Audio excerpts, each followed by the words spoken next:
course, we're going viral. James Harden had a game-high 41 last night, but the Warriors got the Game 1 win. Harden's consolation prize?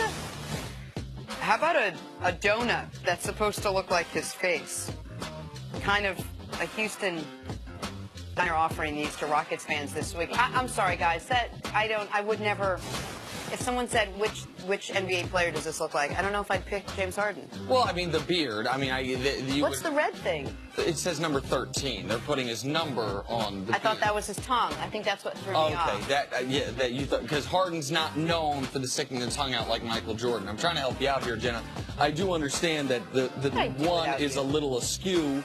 That one does not look like a That does remind me of, if people ever used to watch the show Celebrity Deathmatch, it almost looks like a claymation version of James Harden.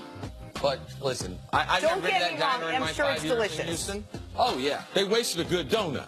Oh, that's my comment. They wasted a good donut. Yeah, I can see the numbers, but they wasted a good donut.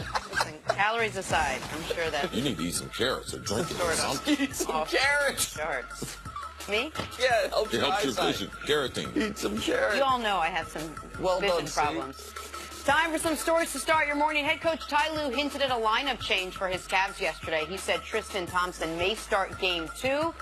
Nick, you like this move? I do. Tristan has, for some reason or another in his career, dominated Al Horford.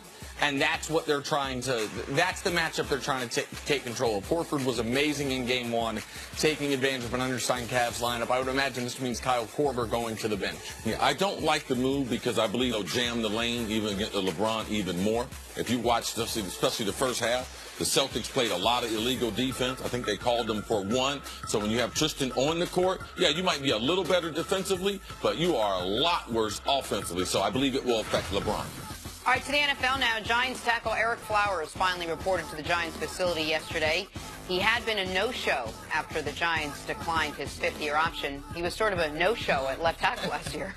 CC, can Flowers have a bounce-back season in 2018? Of course he can. He's still a young, emerging football player. There's a lot of players that struggle in the NFL. They're just not left tackle, so the whole world doesn't know him. They don't think they're a first-round pick. Fans didn't think he lived up to his potential, but yes, he's a good prospect. I like him back at right tackle. He's more of a natural right tackle, and he's in the last year of his contract. I believe the Giants should keep him, have him opposite of Nate Solder on the left side. I think he can have a bounce-back year, and maybe he'd be better at right tackle.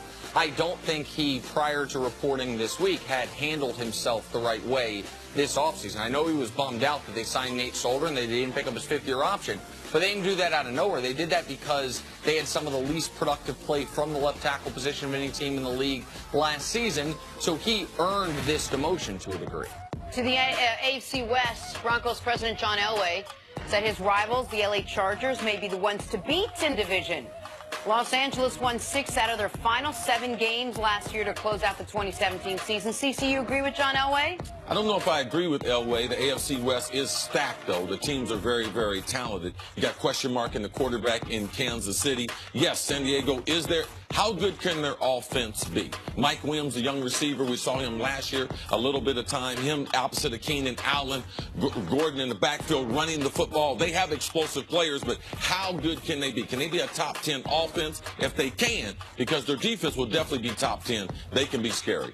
I don't think the AFC West is the best division in football, but I think it might be the most competitive. Like, there's Chargers, Raiders, Broncos with the addition of Jenna's guy, Case Keenum, and the Chiefs. None of those teams would surprise me if they won 10 or 11 games. Like, I think that's going to be a jam-packed division. I think it's very difficult to pick a clear-cut favorite in that division, more so than any division in football. Finally, the Supreme Court struck down a law that limited sports betting to the state of Nevada. The ruling is expected to lead to legal expanded sports betting throughout the country. Nick, what was your reaction to the ruling, besides, obviously, euphoria? Well, this doesn't... People that gamble right now, this doesn't affect them very much. And I would imagine that people that gamble right now, if I'm being totally honest, are going to continue to gamble in the ways they do, if for no other reason than your local bookie tends not to report it to the government for tax purposes. So if you go to the more established, legal establishment, you're going to have to report your winnings if there are winnings. Like, that's just the reality of it. People aren't right now reporting gambling winnings because you're not allowed to be gambling unless you're doing it in Las Vegas. What I do think, though, is for people that don't gamble, or for people that have been afraid to, how do I do it? Will the online sportsbook give me my money? Is the bookie going to beat me up? Will I get arrested? Right. For those people, they're going to find, if and when it becomes legalized state by state, that it's easy, that it can be fun, and that can be a way to give you a little enhanced reason to pay attention to blowouts or to follow teams outside of your hometown team. The Supreme Court justices, they did not do any justice to American citizens, because doing 15 hours of sports a week, as much as I've been around sports, as much as I think I know about sports, how hard it is to bet. So let me tell you something. A lot of people lost a lot of money on that ruling yesterday, because that gambling, I don't know a whole bunch of winners. Now, I know people who say they win at gambling, but I don't know a whole bunch of winners.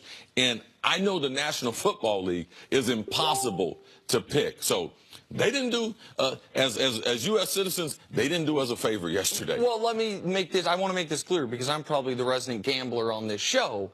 No one should look at this as a way to make extra money. No one should look at this as a way that my side job is going to be betting games. You should look at this the way that you would look at spending money on going to the movies or an amusement park or something like that, that you are paying for entertainment. Sometimes you will get a return on that investment. Sometimes you won't. Cece's absolutely right. It is almost impossible to be a long-term winner, particularly in the NFL. But if it's legal and you have the ability, if it gets really standardized to walk into a game, and as you're walking into the game, as you can do in Ireland and in England and a lot of places, bet on your team, or do what the casinos love when you do, which is, I'm going to put $10 down on these 6 teams to win, to see if I can win $500. Like, that's fun. Like, as long as it's consenting adults and people know what they're doing, I think the Supreme Court did the right thing. It was always absurd that you could do something in Nevada and no other state was allowed to let you do it if they wanted to. All right, speaking of betting, most people bet on the Warriors last night, so let's get back to the Rockets, who fell to go